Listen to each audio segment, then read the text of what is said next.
Welcome to straight point. Medaram Sammakka Saralamma జాతర అత్యంత వైభవంగా కొనసాగుతుంది. ఈ జాతరను తిలకించేందుకు యావత్ తెలంగాణ నుండే కాక అనేక ప్రాంతాల నుండి కూడా ప్రజలు పెద్ద సంఖ్యలో తరలి వస్తుంటారు. సమ్మక్క సారలమ్మకు జాతర సందర్భంగా బంగారం సమర్పిస్తూ ఉంటారు. ఇంకా బంగారం అంటే బెల్లం కాబట్టి ఈ జాతరకు వచ్చే భక్తులు పెద్ద ఎత్తున బెల్లాన్ని కొనుగోలు చేస్తుంటారు. అయితే తెలంగాణ ప్రభుత్వ అధికారులు బెల్లం అమ్మకానికి సంబంధించి కొన్ని ఆంక్షలు విధించారు. జాతరకు విచ్చేసే భక్తులు బెల్లం కొనుగోలు చేసే సమయంలో ఈ ఆంక్షలు పాటించి తీరాల్సిందే. అమ్మవారికి బంగారం సమర్పించేందుకు బెల్లం కొనాల్సిందే.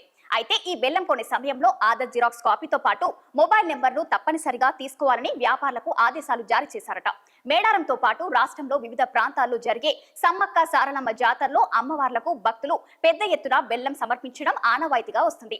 కోరిన కోరికలు నెరవేరడంతో మొక్కులు చెల్లించుకునేందుకు అనేక మంది భక్తులు తమ బరువుకు సమానంగా ఉండే బరువు గల బెల్లం అమ్మవార్లకు ముడుపు చెల్లిస్తుంటారు. ఈ క్రమంలో తెలంగాణ రాష్ట్ర వ్యాప్తంగా బెల్లం అమ్మకాలు విపరీతంగా పెరిగిపోయాయి. ఇక వ్యాపారులు కూడా ఈ జాతరను దృష్టిలో పెట్టుకుని సంసిద్ధంగా ఉంటారు. 2 ఏళ్లకు ఒకసారి వచ్చే ఈ జాతర కోసం పెద్ద మొత్తంలో బెల్లం స్టాక్ చేసుకుని రెడీగా ఉంటారు.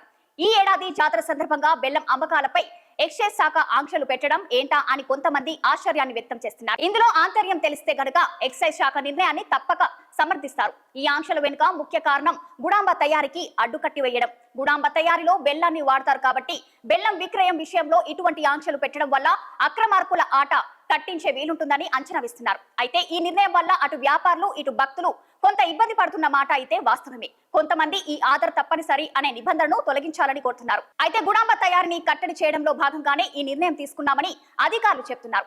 పెద్ద మొత్తంలో బెల్లం కొనుగోలు చేసి గుడాంబ తయారీకి వినియోగించే అవకాశం ఉందని వారు చెప్తున్నారు. బెల్లం ఊటతో గుడాంబను తయారు చేసి విక్రయించడం వల్ల చాలా అనర్థాలు సంభవిస్తున్నాయి. ఇలాంటి కల్తీ మద్యం సేవించడం వల్ల అనేక మంది ఆసుపత్రుల పాలై వారు ఉన్నారు. ఈ కల్తీ సారా మహమ్మారి అనేక మంది ప్రాణాలను కూడా బలితీస్తుంది. ఇటువంటి మద్యం తయారీ కోసం అక్రమార్కులు ఈ ఆధ్యాత్మిక కార్యక్రమాన్ని కూడా విడిచిపెట్టలేరు. అమ్మవార్ల మొక్కుబడులు పేరుతో పెద్ద మొత్తంలో బెల్లాన్ని కొనుగోలు చేసి గుడాంబ తయారీకి వినియోగించే ప్రమాదం కూడా ఉంది. కాబట్టి ఈ గుడాంబ తయారీ అడ్డుకట్ట వేయాలన్న ఉద్దేశంతోనే అధికారులు ఈ నిర్ణయం తీసుకున్నట్టు తెలుస్తుంది. ఇది వాటి straight point. Keep watching 6 TV.